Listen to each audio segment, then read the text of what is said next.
Hey everybody, it's me again. I just wanted to give you a little bit of an update about my depersonalization disorder.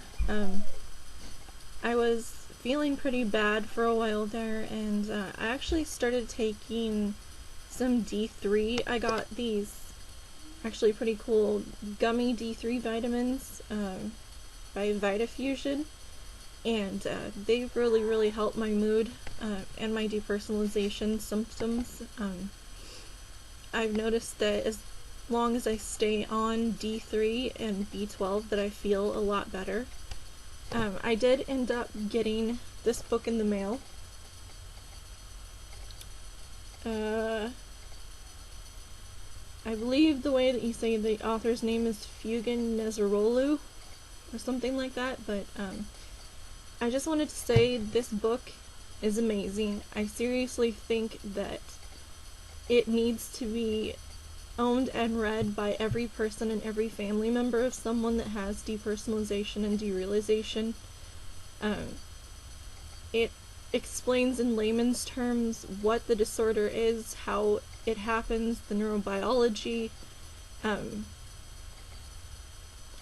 any types of other disorders that can be coexisting with it or comorbid, and then it goes into different techniques. I'm on page 85 and I've been reading about the acceptance and commitment therapy, or ACT, and I honestly believe that this therapy is the way to heal depersonalization. I feel that if I had read this book and known about this therapy in the beginning, that I wouldn't be here a year and a half later with depersonalization.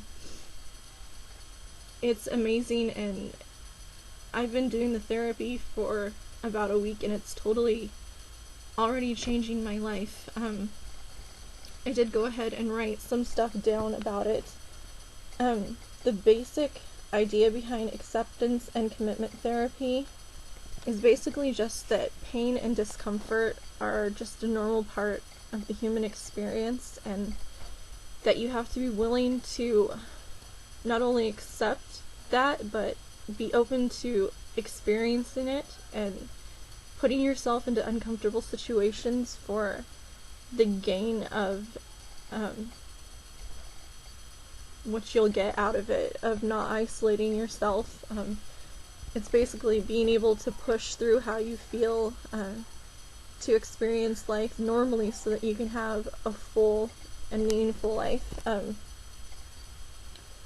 It talks about how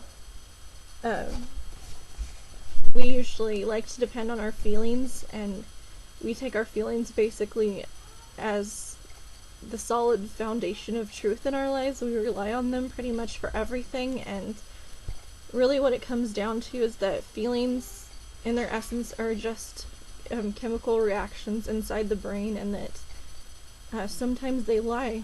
They don't tell the truth, and following them isn't always necessarily what's best for us. We all experience that with depersonalization. We want to avoid any situation that we can that makes us feel any of the weird perceptual stuff, or the anxiety, or the unreality, or the fogginess. We try to do everything that we can to avoid those feelings, and we think that that's the right thing to do, but it's actually not. It talks about how you have to decide if you're letting your feelings and the depersonalization control your life, if you're letting it rob you of the things that you want to accomplish, of having experiences in life. A lot of people with depersonalization,